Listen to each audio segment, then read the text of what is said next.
चलिए यतिन के पास वापस चलते हैं।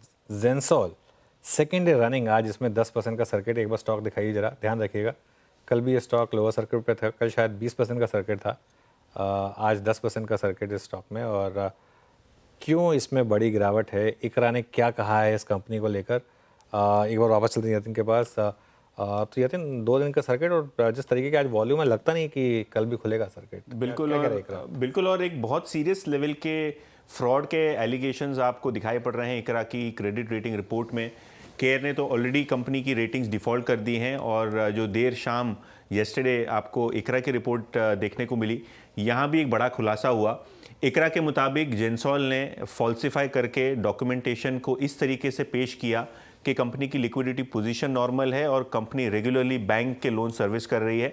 हालांकि इकरा को इस बात का पता चल गया और इनको ये भी लग रहा है कि कंपनी के पास सफिशिएंट लिक्विडिटी नहीं है, जिसके कारण वो आने वाले जो रीपेमेंट्स है, इंक्लूडिंग जो 300-400 करोड़ रुपए का रीपेमेंट अगले वित्त वर्ष में बैंकों को देना पड़ेगा, फाइनेंशियल इंस्टीट्यूशन को देना पड़ेगा, उस तर्ज पे कंपनी की जो लिक्विडिटी पोजीशन है वो मीट नहीं कर पाएंगी।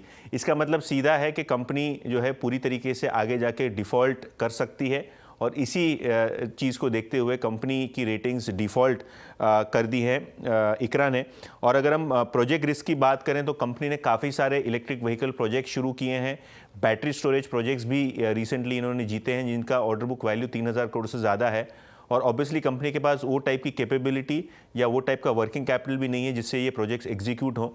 तो ऑर्डर बुक ही रह गई, किसी प्रकार का एग्जीक्यूशन होना मुश्किल है, ऐसा इकरा को लगता है। और अगर हम कंपनी की जो इकाई है ब्लू स्मार्ट मोबिलिटी, यहाँ भी कुछ दिनों पहले एनसीडीज़ के पेमेंट्स की बात करें तो यहाँ भी हमने एक बड़ा डिले देखा।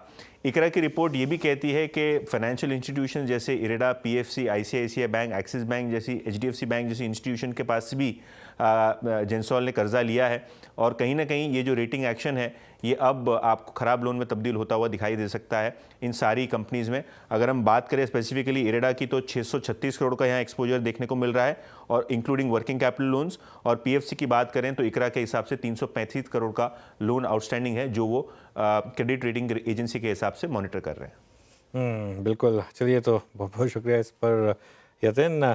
गौरांग जी, कोई व्यू है क्या आपका इस स्टॉक पर या नहीं देखा इसे? नहीं, कवरेज तो नहीं है, लेकिन क्या कहे अनुज भाई, इस प्रकार की कंपनी जब ऐसे फर्जीवाड़े होते हैं तो मेरे ख्याल से सावधानी और भी बरतनी चाहिए।